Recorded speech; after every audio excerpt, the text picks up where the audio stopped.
Muito bem, amados, chegamos então ao nosso 14º encontro tratando do livro de Apocalipse, lembrando sempre, bem-aventurado aqueles que leem e aqueles que ouvem as palavras da profecia e guardam as coisas nela escritas, pois o tempo está próximo. Nós chegamos agora no capítulo 3, nós vamos ficar entre o versículo 7 e o versículo 13, onde nós vamos ver a carta que foi entregue à igreja de Filadélfia. Lembrando sempre, minha visão ela é histórica, simbólica. Eu acredito que o que o Senhor Jesus ditou e João escreveu para as igrejas da Ásia Menor é um símbolo da Igreja de Cristo, desde a sua fundação até o dia que ele vai voltar. Eu penso assim, é o modo como eu encaro essas cartas. Vamos ler então? A partir do verso 7 do capítulo 3, está assim. Ao anjo da igreja de Filadélfia, escreve: Essas coisas diz o santo, o verdadeiro, aquele que tem a chave de Davi, que abre e ninguém fechará, e que fecha e ninguém abrirá. Conheço as tuas obras. Eis que tenho posto diante de ti uma porta aberta, a qual ninguém pode fechar, que tens pouca força. Entretanto, guardaste a minha palavra e não negaste o meu nome. Eis, farei que alguns dos que são da sinagoga de Satanás, destes que a si mesmos se declaram judeus e não são, mas mentem, eis que o farei vir e prostrar-se aos teus pés e conhecer que eu te amei. Por quê? Porque guardastes a palavra da minha perseverança. Também eu te guardarei da hora da provação, que há de vir sobre todo o mundo, para experimentar os que habitam sobre a terra. Venho sem demora, conserva o que tens, para que ninguém tome a tua coroa. Ao vencedor, faloei coluna no santuário de meu Deus, e daí jamais sairá. Gravarei também sobre ele o nome do meu Deus, o nome da cidade do meu Deus, a nova Jerusalém que desce do céu, vinda da parte do meu Deus, e o meu nome. É Jesus que está afirmando. Quem tem ouvidos, ouça o que o Espírito diz às igrejas. Então, como de costume, vamos pensar um pouquinho primeiro na cidade de Filadélfia nos dias de João.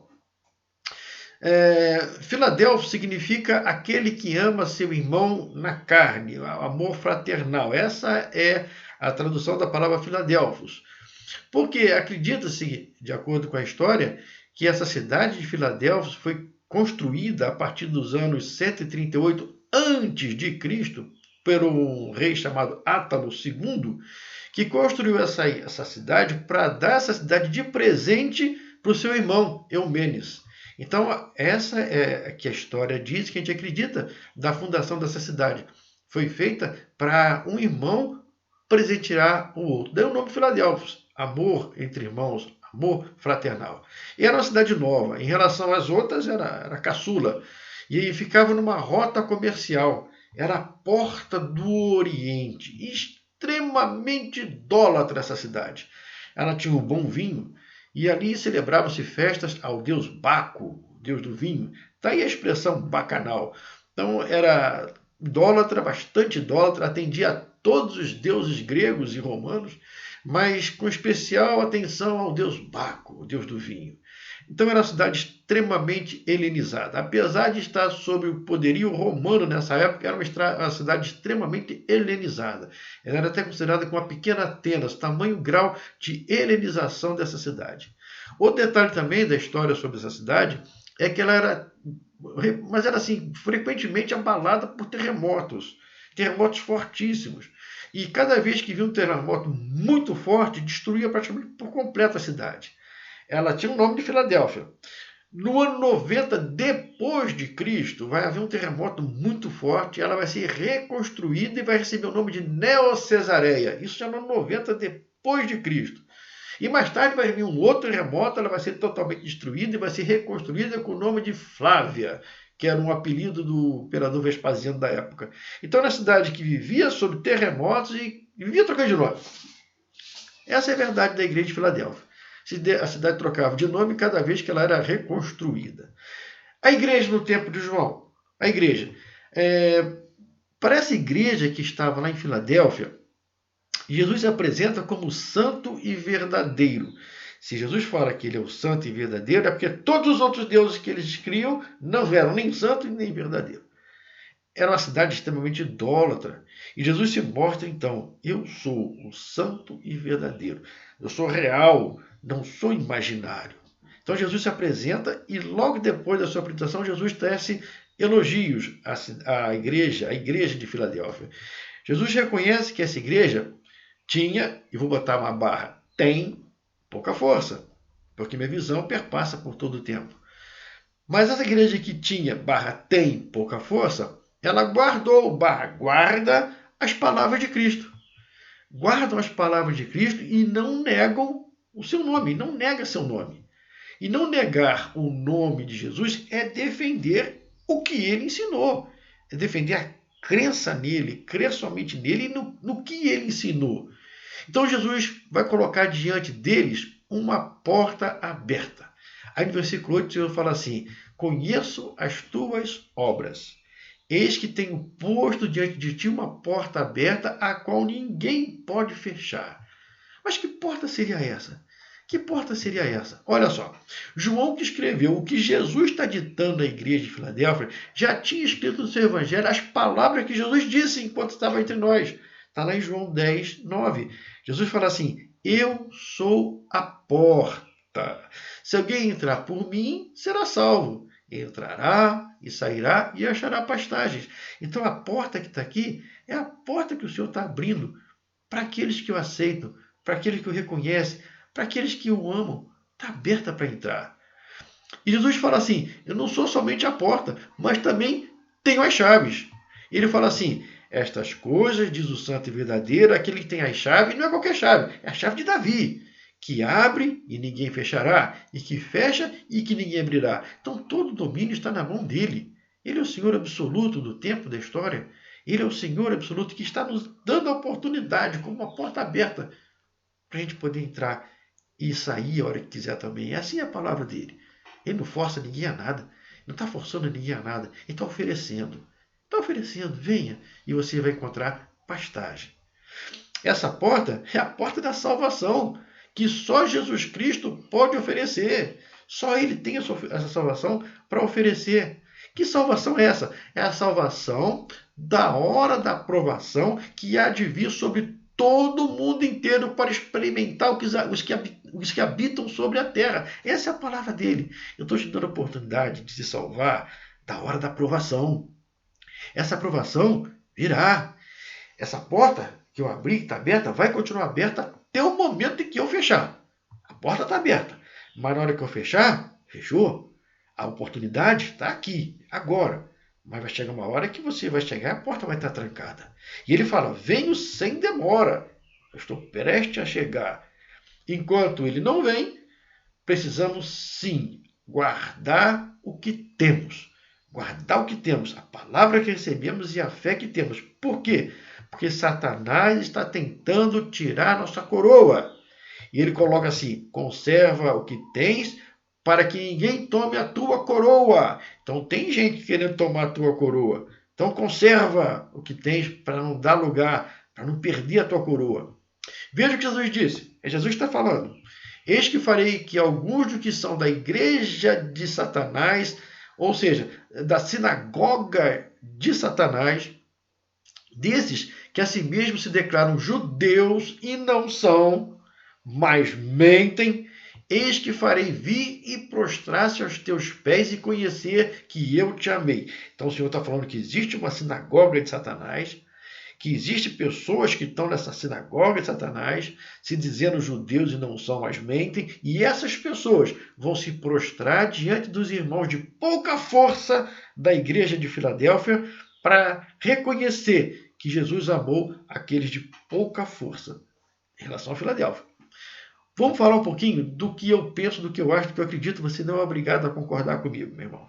Você não é obrigado a concordar comigo. Vou te falar o que eu penso, o que eu acho, o que eu acredito. Porque eu conheço igrejas pequenas com pouca força, mas se mantêm fiéis ao evangelho que receberam. São pequenas, não têm força, querem fazer alguma coisa e são tolhidas pelas suas forças, quer seja eram financeira ou intelectual, são humildes e não conseguem desenvolver os seus planos e os seus sonhos. Mas também existem igrejas muito grandes, fortes financeiramente falando, fortes intelectualmente falando, em conhecimento, mas que recentemente, em nossos dias, acabaram de celebrar a festa dos tabernáculos. E fizeram a festa com pompa e circunstância, música, dança, luzes, a festa dos tabernáculos. Festa do tabernáculo, festa das primícias, festa das trombetas, são todas festas judaizantes. São todas festas judaizantes. São práticas e costumes dos judaizantes. Jesus só me ordenou a fazer duas coisas: a celebrar a ceia e o batismo. Ele não pediu para que eu mantivesse os ritos e celebrações judaicas. Não é isso que Jesus... Em nenhum momento Jesus fala para eu manter os ritos e celebrações judaicas. Ele manda assim: cumprir a lei e obedecer a ceia e o batismo. Mas para eu celebrar as festas, ele não manda eu fazer isso. Ele não manda, apesar dele ter ido. Como judeu, ele frequentou. Mas ele no Evangelho, ele não pede para que o cristão cumpra esses ritos e essas práticas. Ele não pediu, em momento nenhum, para que a igreja dele mantivesse viva esses ritos judaicos. Onde eu quero chegar? Eu acredito que tem muitas igrejas trazendo símbolos e costumes judaicos para dentro do cristianismo. Vou repetir. Eu, pastor Jorge Maia, eu acredito que existem muitas igrejas que se dizem evangélicas trazendo os símbolos e os costumes e as práticas e os ritos judeus para dentro do cristianismo. Menorá, aí coloca-se uma menorá, cajado, arca da aliança. Se a arca da aliança era para estar conosco, Deus tinha deixado essa arca com a gente até hoje, mas constrói-se arcas da aliança, e trajes, vestes sagradas. Os judaizantes acreditavam que as vestes sagradas possuíam virtudes expiatórias, então colocava aquelas estolas, aquelas coisas todas. Varão de branco, meu Deus do céu, de onde vem essa ideia do varão de branco? Mas nós vemos em igrejas com varão de branco. Hoje nós temos pastores evangélicos travestidos de sacerdotes judeus. É o que eu acho, é o que eu vejo, é o que eu penso. Eu tenho o direito de pensar daquilo que eu vejo. Eu vejo, às vezes, pastores evangélicos travestidos de sacerdotes judeus.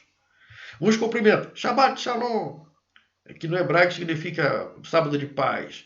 Mas interessante que eu não vejo Paulo, nas suas cartas, em nenhum momento cumprimentando seus irmãos com o Shabbat Shalom. Eu vejo comentando que a graça e a paz de nosso Senhor Jesus Cristo se multipliquem sobre você. Essa é a saudação do Novo Testamento. Aí trazem tudo que era do judaizante para dentro do cristianismo e não conseguem distinguir o que é ser um judaizante do que é ser um cristão. Nós não somos judaizantes, nós somos cristãos. Então Jesus fala que aqueles que a si mesmos se declaram judeus e não são, mas mentem. O que Cristo diz, nós devemos seguir. Então o cristão segue o que Cristo ensinou. Tão somente o que Cristo ensinou. E ele fala: eis que farei vir a prostrar-se aos teus pés e reconhecer que eu te amei.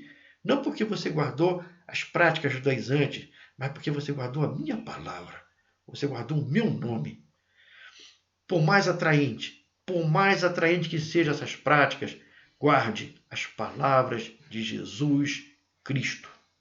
Por mais atraente. Olha que Jesus falou e obedeça a Jesus. Se Jesus orientou para fazer, faça. Mas se ele não orientou a fazer, fuja. Fuja porque você, sem perceber, você pode estar frequentando uma sinagoga de Satanás. Versículo 10, ele falou assim: porque guardastes a palavra da minha perseverança, também eu te guardarei da hora da provação que há de vir sobre o mundo inteiro para experimentar os que habitam sobre a terra. A provação, meu irmão, virá. E quem está dizendo que a aprovação virá é Jesus Cristo. É Ele mesmo que está afirmando que a aprovação virá. Mas quem se manteve fiel ao ensino que Ele trouxe, ao evangelho da salvação que Ele trouxe, e quem se manteve fiel a Cristo, será guardado pelo próprio Cristo na hora, ou da hora, como ele fala, da hora da aprovação que há de vir. Meu amado, no mundo, ele falou que nós teremos aflições. Aflições, nós estamos tendo paz todo dia. Nós estamos contornando na graça e na paz do nosso Senhor Jesus. Mas há de vir provação. O ponto aqui é que a hora da provação virá sobre o mundo inteiro para experimentar todos que habitam sobre a face da terra. Todos, sem distinção. Será que ele estaria falando aqui do dia do juízo final? Mas quem vencer? Quem vencer? Quem se manteve fiel a ele até esse momento? Jesus diz que será como coluna no santuário de Deus. Aí coloca o versículo 12. Ao vencedor, falou coluna no santuário de meu Deus, e daí jamais sairá.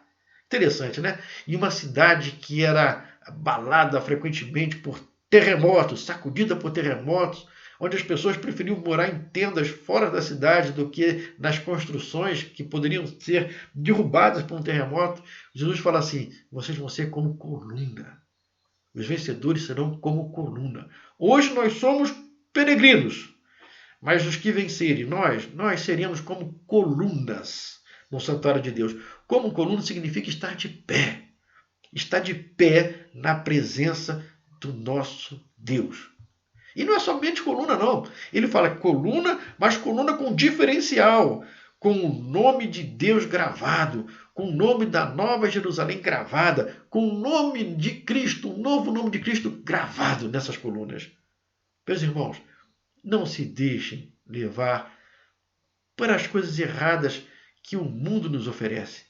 O único lugar de você encontrar a retidão é no Evangelho do Senhor Jesus Cristo.